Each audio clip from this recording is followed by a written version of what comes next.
నమస్కారం అందరికీ. Welcome back to స్వరపల్స్.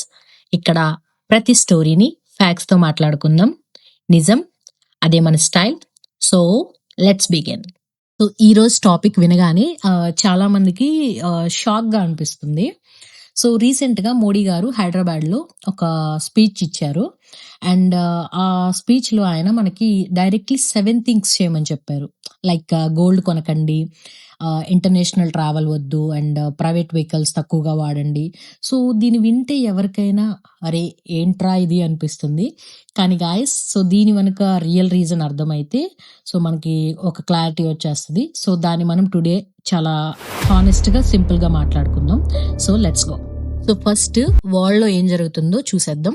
So right now situation అనేది చాలా టెన్స్‌గా ఉంది. మీకు స్ట్రైట్ ఆఫ్ హార్మోస్ గురించి తెలుసా?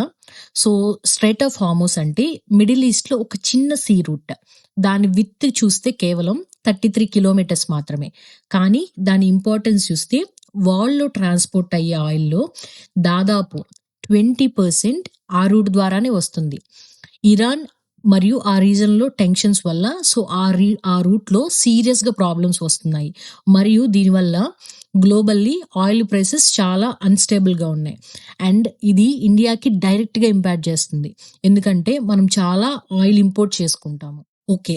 ఇప్పుడు అసలు పాయింట్‌కొచ్చేద్దాం. మనము ఆయిల్ ఇంపోర్ట్ చేస్తాం గదా! దాన్ని మనము డాలర్స్‌లోనే పే చేయాలి. మన రూపీస్‌లో గాదు, డాలర్స్‌లో మాత్రమే. సో మనము మోర్ ఇంపోర్ట్స్ చేసే కొద్దీ మోర్ డాలర్స్ స్పెండ్ అవుతాయి. దీనివల్ల ఏమవుతుందంటే మన రూపీ వాల్యూ తగ్గిపోతుంది. సో సింపుల్‌గా చెప్పాలంటే ఇమాజిన్ చేయండి. సో మీ వాలెట్‌లో ఒక 100 రూపీస్ ఉన్నాయనుకోండి. రూపీ వీక్ అయినప్పుడు ఆ 100 రూపీస్‌తో మీరు కొనగలిగేది తగ్గిపోతుంది. అంటే మీ పర్చేసింగ్ పవర్ తగ్గిపోతుంది. సో పెట్రోల్ ఎక్స్‌పెన్సివ్ అవుతుంది. మెడిసిన్స్ ఎక్స్‌పెన్సివ్ అవుతాయి. ఎలక్ట్రానిక్ ఎక్స్‌పెన్సివ్ అవుతాయి. సో ఇది మన డైలీ లైఫ్ మీద డైరెక్ట్‌లీ ఎఫెక్ట్స్ చూపిస్తుంది. సో అందుకే గవర్నమెంట్ చెప్పింది ఇంపోర్ట్స్ తగ్గించాలి. ఫారెన్ కరెన్సీ సేవ్ చేయాలి. మరియు ఇందుకు సిటిజన్స్ చాలా హెల్ప్ చేయాలి. సో అందుకు ఆయన ఈ 7 సజెషన్స్ చెప్పారు. ఇప్పుడు 7 సజెషన్స్ ఏంటో చూద్దాము. మొదటిది, పాసిబుల్ అయినంత వరకు వర్క్ ఫ్రమ్ హోమ్ చేయండి. సో దీనికి లాజిక్ ఏంటంటే ఆఫీస్‌కి వెళ్ళటం తగ్గిస్తే ఫ్యూయల్ కన్జంప్షన్ అనేది తగ్గుతుంది. So less petrol, less diesel, less oil imports అన్నమాట. ఇప్పుడు చాలా కంపెనీస్ ఆల్రెడీ హైబ్రిడ్ మోడల్‌లోనే వర్క్ చేస్తున్నాయి. కానీ హానెస్ట్‌గా చెప్పాలంటే అందరికీ వర్క్ ఫ్రమ్ హోమ్ పాసిబుల్ కాదు కదా! So constructions workers and shop owners, drivers so వాళ్ళు వర్క్ ఫ్రమ్ హోమ్ చేయలేరు. సో ఇది పార్షియల్ సొల్యూషన్ మాత్రమే. కానీ ఐటీ సెక్టార్, కార్పొరేట్ జాబ్‌లు చేయగలిగితే డెఫినెట్‌లీ ఇంపాక్ట్ అవుతుంది. అండ్ సెకండ్‌దొచ్చేసి గోల్డ్ కొనకండి ఒక సంవత్సరం. సో ఇది చాలా మందికి అన్నిటికంటే బాగా షాక్‌గా అనిపిచ్చింది. సో వెడ్డింగ్ సీజన్‌లో గోల్డ్ వద్దా? కానీ రీజన్ చాలా వాలిడ్‌గా ఉంది గైస్. సో ఇండియా వరల్డ్‌లోని second largest gold consumer. So మన గోల్డ్‌కి యాన్యువల్లీ బిలియన్స్ ఆఫ్ డాలర్స్ మనం స్పెండ్ చేస్తాం. సో ఆ మనీ ఫారెన్ ఎక్స్‌చేంజ్ రిజర్వ్స్ నుండి వెళ్ళిపోతుంది. సో గోల్డ్ కొనటం తగ్గిస్తే ఆ ఫారెన్ కరెన్సీ సేవ్ అవుతుంది. సో కానీ ఇక్కడ ఒక ఇంపార్టెంట్ పాయింట్ ఉంది. సో చాలామంది గోల్డ్ ఇన్వెస్ట్‌మెంట్‌గా కొంటారు. సేవింగ్స్‌గా కొంటారు. సో వాళ్ళకిది టఫ్ డెసిషనే. సో ఇక్కడ గవర్నమెంట్ రిక్వెస్ట్ చేస్తుంది. ఫోర్స్‌ఫుల్‌గా మీరు కొనొద్దు అనేం చెప్పట్లేదు. సో థర్డ్ పాయింట్ వచ్చేసి ప్రైవేట్ వెహికల్స్ తక్కువగా వాడండి. So public transport, car pooling, cycling లాంటివి ట్రై చేయండి. సో లాజిక్ క్లియర్‌గా ఉంది. Less fuel consumption and less imports. కానీ ఇక్కడ ఒక ప్రాక్టికల్ ప్రాబ్లమ్ గూడా ఉంది. పబ్లిక్ ట్రాన్స్‌పోర్ట్ ఇన్‌ఫ్రాస్ట్రక్చర్ అన్ని సిటీస్‌లో సేమ్‌గా లేదు.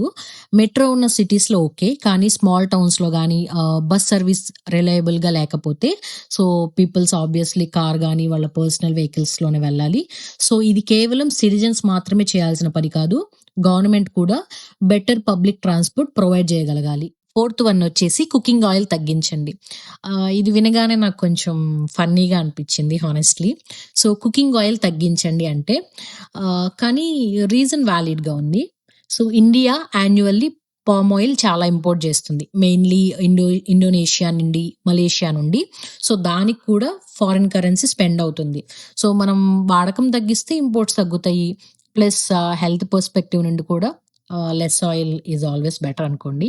కానీ హానెస్ట్‌లీ ఇది చాలా స్మాల్ ఇంపాక్ట్ చేసే suggestion compared to oil imports కానీ, గోల్డ్ ఇంపోర్ట్స్ కానీ. బికాజ్ కుకింగ్ ఆయిల్ ఇంపోర్ట్ మనం కొంచెం తక్కువే చేసుకుంటాము. ఫిఫ్త్ వన్ వచ్చేసి నేచురల్ ఫార్మింగ్. ఇది ఫార్మర్స్‌కి చాలా important suggestion. So chemical fertilisers చాలా వరకు ఇంపోర్ట్ చేసుకుంటాము. నేచురల్ ఫార్మింగ్ చేస్తే ఆ ఇంపోర్ట్స్ కొంచెం తగ్గుతాయి. మరియు ఇది జస్ట్ ఇంపోర్ట్స్ గురించి మాత్రమే కాదు. సాయిల్ హెల్త్ ఇంప్రూవ్ అవుతుంది. క్రాప్స్ బెటర్ అవుతాయి. ఫార్మర్స్‌కి లాంగ్ టర్మ్‌లో కాస్ట్ తగ్గుతుంది. కానీ ఇక్కడ ట్రాన్సిషన్ పీరియడ్ చాలా ఇంపార్టెంట్. ఫార్మర్స్‌ని సడన్‌లీ కెమికల్స్ నుంచి నేచురల్‌కి షిఫ్ట్ చేయడం అంత ఈజీ ఏం గాదు. So government support, training, subsidies ఇవి కూడా కంపల్సరీ ప్రొవైడ్ చేయాలి. And the sixth point is స్వదేశీ ప్రొడక్ట్స్ వాడండి. ఇది చాలా ఫెమిలియర్‌గా అనిపిస్తుంది.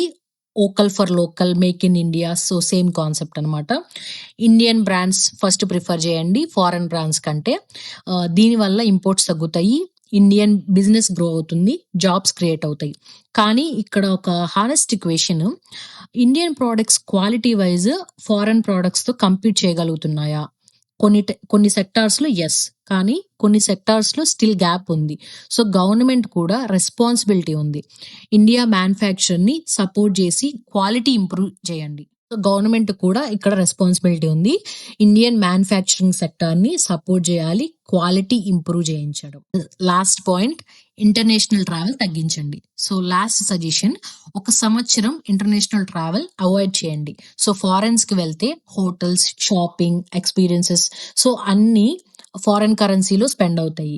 సో ఆ మనీ ఇండియాలో ఉంటే రూపీ మీద ప్రెజర్ తగ్గుతుంది. సో ఇన్‌స్టెడ్ మనం ఇండియాలోనే ట్రావెల్ చేయండి. సో దీనివల్ల ఏంటంటే డొమెస్టిక్ టూరిజం బూస్ట్ అవుతుంది. ఇది ఎకానమీకి కూడా చాలా బెటర్. సో ఇవి మన మోడీ గారు చెప్పిన 7 పాయింట్స్. సో ఇప్పుడు నాకు హానెస్ట్‌గా అనిపించింది మాట్లాడతాను. సో చాలా మందికి ఈ సజెషన్స్ వినగానే ఫ్రస్ట్రేషన్ వచ్చింది. అండ్ అది కంప్లీట్‌లీ వాలిడ్. సో మేము సాక్రిఫైస్ చేయాలా? ఇయర్స్‌గా ఏం చేస్తున్నారు అని చెప్పి అనిపించింది. అండ్ నిజంగా చెప్పాలంటే ఈ సిట్యుయేషన్ రావటానికి కారణం ఏంటంటే దశాబ్దాల పాటు మనము మ్యానుఫ్యాక్చరింగ్ సెక్టార్‌ని డెవలప్ చేయలేదు. మనము చాలా థింగ్స్ ఇంపోర్ట్ చేసుకుంటూ వచ్చాము. వాటిని ఇండియాలోనే మేక్ చేసే సిస్టమ్ కూడా బిల్డ్ చేయలేదు. So oil, gold, fertilisers, electronics అన్నీ ఇంపోర్ట్ డిపెండెంట్‌గా ఉన్నాయి. సో క్రైసిస్ వచ్చినప్పుడు దాని ఎఫెక్ట్ డైరెక్ట్‌గా కామన్ పీపుల్ మీద పడుతుంది. సో ఇది ఫెయిర్ కాదు. కానీ ఇది రియాలిటీ. సో షార్ట్ టర్మ్‌లో కష్టంగానే ఉంటుంది. I agree. కానీ లాంగ్ టర్మ్ సొల్యూషన్ ఏంటో కూడా మాట్లాడుకుందాం. సో డొమెస్టిక్ మ్యానుఫ్యాక్చరింగ్ ఇదే కీ అనమాట. మనము ఆయిల్ రిఫైనింగ్ కెపాసిటీ పెంచాలి. ఫర్టిలైజర్స్ ప్రొడక్షన్ బూస్ట్ చేయాలి. ఎలక్ట్రానిక్స్ మ్యానుఫ్యాక్చరింగ్ గ్రో చేయాలి. సో స్టార్టప్స్ కానీ, ఎంఎస్ఎంఈస్ కానీ, లార్జ్ ఇండస్ట్రీస్ అన్నిటికీ గవర్నమెంట్ డెఫినెట్‌గా సపోర్ట్ చేయాలి. మరియు సిటిజన్స్‌గా మనం చేయగలిగేది ఏంటంటే ఈ 7 సజెషన్స్ 100% పాసిబుల్ కాకపోయినా సో పాసిబుల్ అయినవి మనం ట్రై చేద్దాం. So small changes collective impact powerful గదా! So every drop count guys. So ఇది మన మోడీ గారు చెప్పిన 7 సజెషన్స్ అండ్ వాటి వెనకున్న రియల్ స్టోరీ. మీకు కనుక ఈ సజెషన్స్ గురించి ఏమనిపించిందో అగ్రీ చేస్తారా? ఫ్రస్ట్రేషన్ ఫీల్ అవుతున్నారా? కామెంట్ చేసేసేయండి. ఈ వీడియో కనుక నచ్చితే లైక్ చేయండి. మీ ఫ్రెండ్స్‌కి షేర్ చేయండి. మరియు స్వర పల్స్‌ని సబ్స్క్రైబ్ చేయండి. ఇలాంటి హానెస్ట్ డిస్కషన్స్ కోసం నెక్స్ట్ వీడియోలో మళ్ళీ కలుద్దాం. Take care guys. By by.